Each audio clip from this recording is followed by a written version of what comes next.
నమస్తే,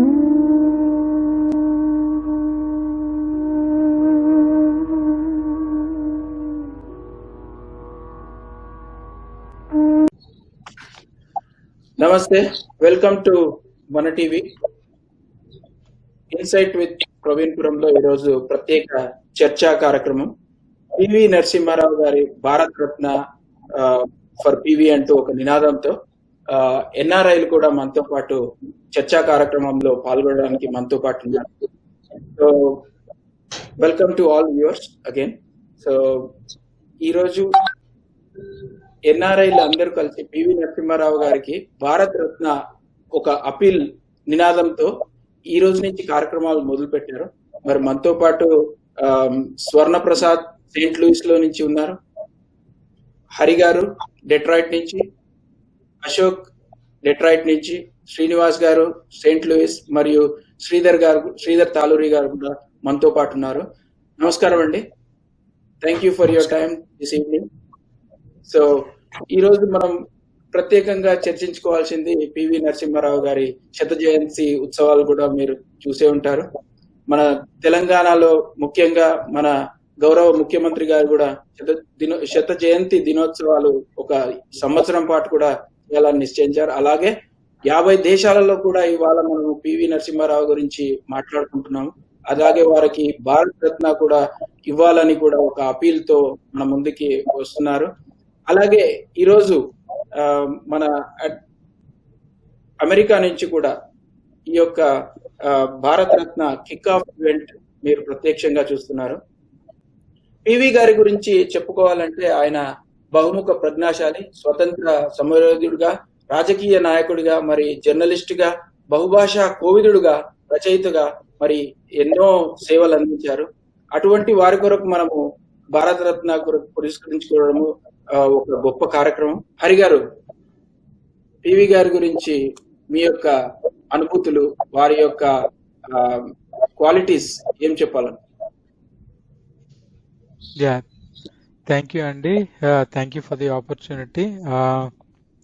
సో ప్రసాద్ గారు చెప్పినట్టు లైక్ ఎ మంత్ బ్యాక్ మేమందరము we started this initiative so that we can support in every possible way. అంటే ఈ ఇనిషియేటివ్ వల్ల what difference will it make అనేది అట్లీస్ట్ పక్కన పెడితే at least we wanted to make some public appeal and awareness to everyone, and also appeal to the government of India to consider as well as give PV sir Bharat Ratna.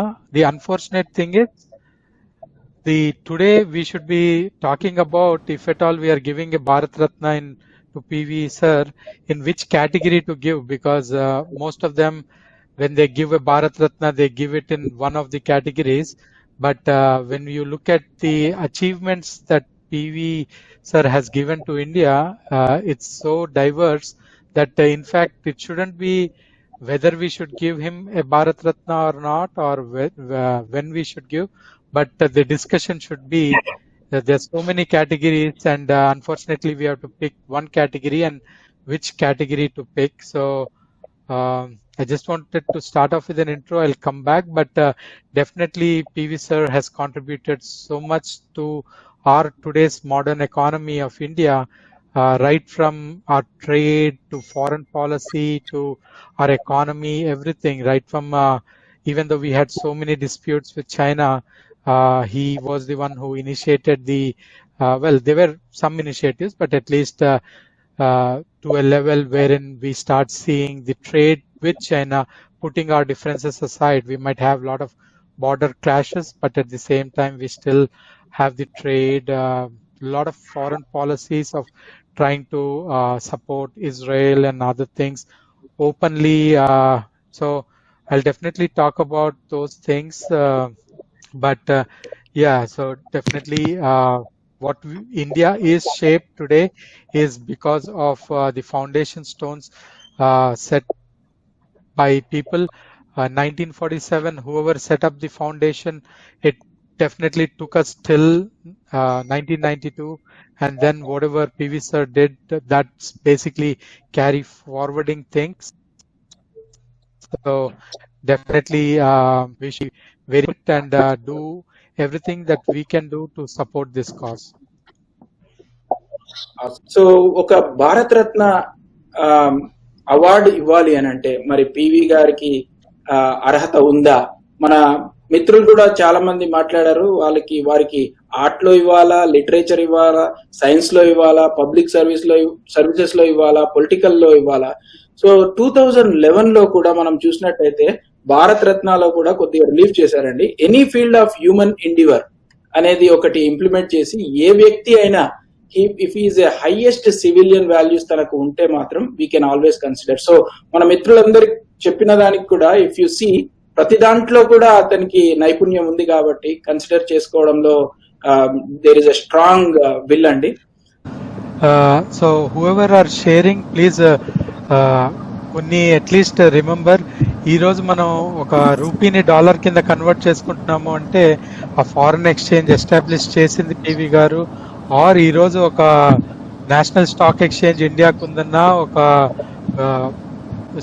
Equity market ఉందన్నా, or companies like Kinetic, Honda, Maruti Suzuki, ఇవన్నీ Honda అనేది ఒక foreign company, Kinetic అనేది Indian company. అవి రెండు ఎట్లా partnership లో పనిచేయాలి అనే దానికి గైడెన్స్ తీసుకొని వచ్చి ఇండియా లోకల్ మేడ్ ఇన్ ఇండియాని ఇప్పుడు మనం మాట్లాడుతాం. But that is how made in India all got started up. Companies అన్ని వచ్చి they could only have 49% and 51% an Indian company was having, and eventually after 10 years companies anni they were able to start their own companies independently. Maruti Suzuki కాస్త మారుతి అయిపోయింది, hero Honda కాస్త ఒకటి hero అయిపోయింది, kinetic వచ్చేసింది, TVS Suzuki కాస్త TVS అయింది. So all these things అంటే ఒక విజన్ చూసి మనం ఈ రోజు స్టార్ట్ చేయలేము. బట్ ఎట్లా కొలాబరేట్ అవ్వాలి, ఎట్లా eventually 10 years path of these companies becoming separate అనేది అంత విజన్ గా చూసారు. And all that we're asking is to share it among people so that we get more visibility. Thank you అండి. Thank you Hari garu, మంచి మాట చెప్పారు. డాలర్ కు rupee conversion ఇది ఒక్కటి కూడా అందరూ ఎన్ఆర్ఐ సోదరులు గుర్తించుకొని కేవలం ఒక పిటిషన్ సైన్ చేయమని ఉన్నాం. అందరిని కోరుతున్నారు. మనందరం కూడా కలిసికట్టుగా ఈ యొక్క ఈవెంట్ ని వైరల్ గా తీసుకెళ్లాలని కోరుతూ, and thank you for all your time and thanks for the time for all the viewers. ఇది ఒక మొదటి కిక్ ఆఫ్ మాత్రమే. ఇలాంటివి ముందు ఎన్నో కార్యక్రమాలు కూడా చేస్తూ మీ అందరికీ పివి గారి గురించి వారు చేసిన ఎన్నో కార్యక్రమాలు మీ ముందుకు తెచ్చి మీతో పాటు ఒక పిటిషన్ సైన్ చేస్తే వారికి తోడ్పడిన వారు అవుతారు. భారత రత్న కూడా గెలుస్తామన్న నమ్మకంతో ఈ షోని ముగిస్తున్నాం ఇంతటితో. థ్యాంక్ యూ సో మచ్ అండి. Thank you very much.